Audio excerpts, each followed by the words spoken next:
Hey there, have you ever been kept up at night worrying about how you're going to make that next mortgage payment on your property? Or you wonder what's going to happen next if you can't keep up and make ends meet? Well, the interesting thing about this video today is we're going to talk about two topics as it relates to the processes of power of sale versus that of foreclosure, and really what's the difference and how you can protect yourself if you find yourself in this situation. And I do think that we're going to see a little bit more of this occurring across Ontario, and that's why I feel it's a good topic, and I'm glad you tuned in to watch here today.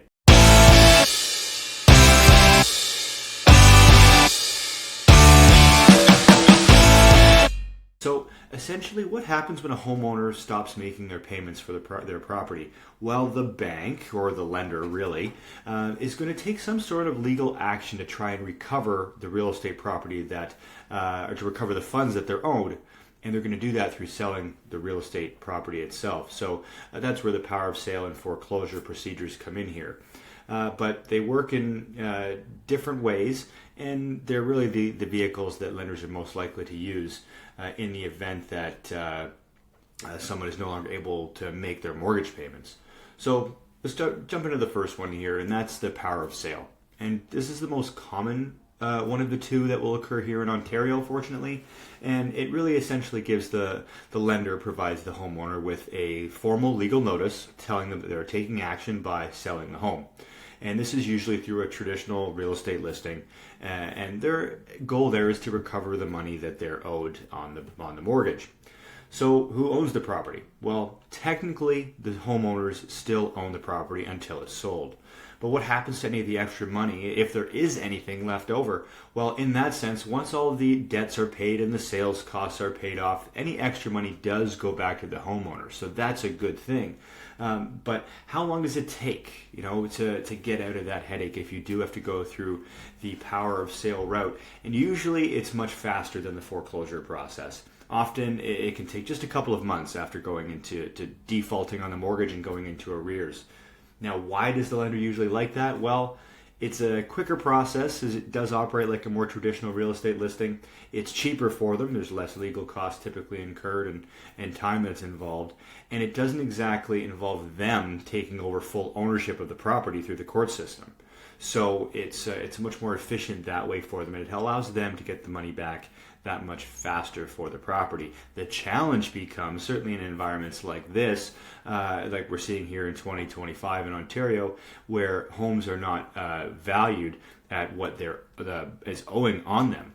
So in that sense, the bank is essentially preparing to take a bit of a haircut, which in their mind obviously is not ideal.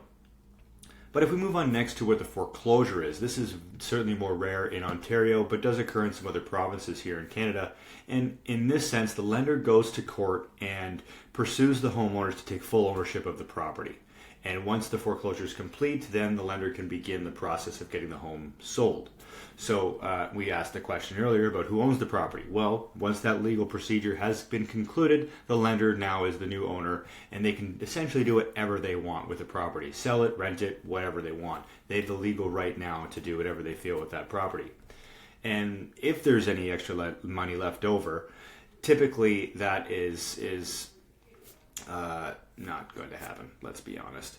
But if a homeowner is getting nothing after the foreclosure process, that's typically how that's going to work. That's why they went through the legal proceedings through the court system to get possession of the home entirely. So even if the lender later were to sell the home for a profit, in some sense that money belongs to them. So how long does that take? And again, if you think about the court system and how long these things take, it is a much slower process. It can take months, sometimes even years, to go through the full court process of foreclosure. And that's typically because it's more expensive and takes more time, while most lenders in Ontario prefer the power of sale route over foreclosure. But the bottom line, it's the power of sale is truly the most standardized process you can probably run into. It's faster, simpler, where foreclosure, it just drags out the process that much longer. So if you find yourself in this situation where you're receiving notice from the lender that they might be executing a power of sale process on your home, well, here's what you need to do in order to avoid that. And I think it's really important in how to manage these situations. So this is something you should certainly tune into. But again, power of sale is when a homeowner falls behind in their mortgage payments and the lender steps in to sell their home to recover what was owed on the property. So what's key here? Well, the lender doesn't actually own the home. The homeowner still does. They're selling it on the homeowner's behalf. And any money that's left over after paying off the debts and sales costs, that money goes right back to the homeowner. And it's a much faster process with that, just like the traditional procedure of selling a home. But they kind of lose the authority to make the decision on what the home may sell for in that sense, because the lender is forcing power of sale. So essentially, we start here with getting that legal notice of sale, notice of the power of sale being received. And that gives you sort of a short window maybe to where the lender's informing the homeowners that we're going to be executing power of sale on such and such date. So get caught up by then, or we're going to be putting your home on the market. So if you can bring the mortgage back into good standing during that time, of course, that is the goal. But let's say that maybe isn't the situation, and maybe that isn't the situation, and you have to deal with it accordingly. So what do? Well, you need to contact the lender right away. You need to be communicable, so you need to certainly respond. You don't want to stick your head in the sand and avoid talking to the lender. That's the last thing that they're going to want to hear from you. Not hear anything would be what the last thing they want. So as long as you're talking to the lender and in regular communication, maybe you can work out a payment plan. Sometimes there are payment deferral options to allow you to get caught up. But you want to maintain communication with the lender from the beginning. The second thing you can do is just look at refinancing. See if you can address it with another mortgage broker. Maybe replace your current mortgage with a different one, or maybe you have to try and remove some bad debt that you've got on your record and try and clean up some of that situation to try and stop the sale and just allow you to continue making the payment, because that's the primary objective here, is make the payment and you avoid this situation altogether. But in that sense, if you're speaking with the lender, you're looking at refinancing, maybe you're having trouble securing a new mortgage for the property, well, then you certainly could consider selling the home yourself.